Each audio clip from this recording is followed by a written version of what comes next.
Hi hello నమస్తే welcome to మనం TV. నేను మీ చార్మి. ఈరోజు మనతో పాటు ప్రస్తుతం ప్రముఖ ఆస్ట్రో న్యూమరాలజిస్ట్ రెహమాన్ గారు ఉన్నారు. ఆయనతో మాట్లాడడం. నమస్కారం సార్. నమస్తే అమ్మా. సార్, మీరు ఏ ఏ శాస్త్రాలను ఉపయోగిస్తారు సార్? నేను ఫస్ట్ ఆస్ట్రాలజీ చార్ట్ చూస్తానమ్మా. మన లైఫ్ 80 to 90% మన జాతక చక్రం ప్రకారమే జరిగిద్దమ్మా. ప్లస్ న్యూమరాలజీ ప్రకారం అసలు పేరు బాగుందా లేదా, పేరు బలం అంటారు. పేరు బాగుంటే లైఫ్ బాగుంటుంది, పేరు బాగోకపోతే లైఫ్ చాలా ఇబ్బందిగా ఉంటుంది. సో పేరు ఎలా ఉన్నది, అలానే చెయ్యి చూస్తాను. చెయ్యి చూసి కూడా అద్భుతమైన విషయాలు చెప్పచ్చు. అలానే ఫేస్ రీడింగ్, ఒకరిని చూస్తే పెట్టబుద్ధి అయింది, ఒకరిని చూస్తే కొట్టబుద్ధి అయింది అని ఆ ఫేస్లో కూడా మన 100 years మన లైఫ్ తెలుస్తూ ఉంటుంది. అదేవిధంగా signature is the most important in the life. ఎలా సంతకం పెడుతున్నాం ఏంటి, దాని మీదే మన హెల్త్ ప్రాబ్లమ్స్, మన లీగల్ ప్రాబ్లమ్స్ అన్నీ తెలిసిపోతుంటాయి. ఓకే.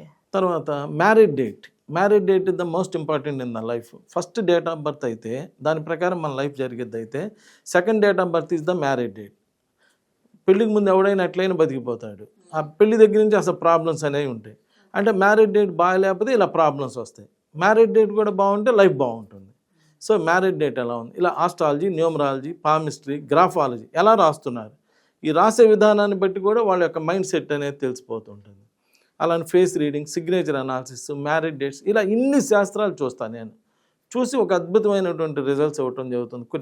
కొన్ని సంవత్సరాల నుంచి ఇలా ఎంతోమంది నా దగ్గరికి వచ్చి ఇలా అన్ని రకాలు చేయించుకొని ఇలా మేలు పొందటం అనేటువంటిది జరుగుతూ ఉన్నది. నమస్తే సార్, కొంతమంది జాబ్ చేయాలా, బిజినెస్ చేయాలా, జాబ్ చేస్తే తక్కువ శాలరీ వస్తుంది, బిజినెస్ చేస్తే ఇలా అవుతుంది, అన్ని కన్ఫ్యూజ్ స్టేట్లో ఉంటారు. మరి అలాంటి వాళ్ళకి మీరు ఎలాంటి రెమెడీ ఇస్తారు సార్? అందుకనే ఒక మైండ్ కన్నా 2 మైండ్స్ ఎప్పుడు పవర్ఫుల్ అమ్మా.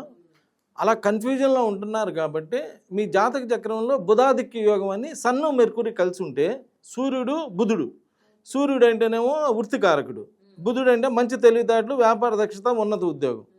ఇక్కడ బుధాదిక్య యోగం అని ఒక యోగం ఉంటుంది. సన్ను మెర్కురీ కలిస్తే వాళ్ళు బిజినెస్ చేస్తే వాళ్ళు ఎంత ఆర్డినరీ ఫ్యామిలీలో పుట్టినా అద్భుతంగా బిజినెస్లో రాణిస్తారు. కొంతమందికి సన్ను మాత్రమే ఉంటుంది. సన్ను కూడా ఓన్ ప్లేస్లో సింహరాశిలో సన్ను ఉంటే వాళ్ళు జాబ్లోనే బాగా రాణిస్తారు. ఓకే.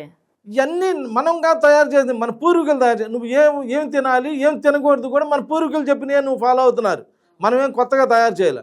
అలానే మన పూర్వీకులు ఎంతో తపస్సు చేసి ఇలాంటివన్నీ తయారు చేసి ఇచ్చారు. ఇట్లాంటప్పుడు ఏది చేయాలనే కన్ఫ్యూజన్లో ఉన్నప్పుడు నాలాంటి వాడిని కలిస్తే నీ జాతక చక్రం చూసుకొని, అయ్యా నీకు బుధాదిక్య యోగం ఉంది, నువ్వు బిజినెస్, నువ్వు ఇప్పుడు జాబ్ చేస్తున్నా కానీ తర్వాత నువ్వు బిజినెస్లోనే రాణిస్తావు అని చెప్పి సలహా ఇస్తాం. దానికి తగ్గట్టుగా పేరు చెక్ చేస్తాం. పేరు చెక్ చేసినప్పుడు పేరు కనుక నెగిటివ్గా ఉందనుకోండి, బాగలేదు బాబు, నువ్వు బిజినెస్ చేస్తున్నావు కాబట్టి నువ్వు 23వ నెంబర్లో పేరు పెట్టుకో. 23వ నెంబర్ అంటే ఏంటి అనేది నీ ఫోన్లో అదృష్ట ద్వారం ఇది అని రాసి ఉండిద్ది. నీ ఫోన్లో, నా ఫోన్లో కాదమ్మా, నేను అంతా మాయ చేస్తా, నా దగ్గర నన్ను నమ్మొద్దు.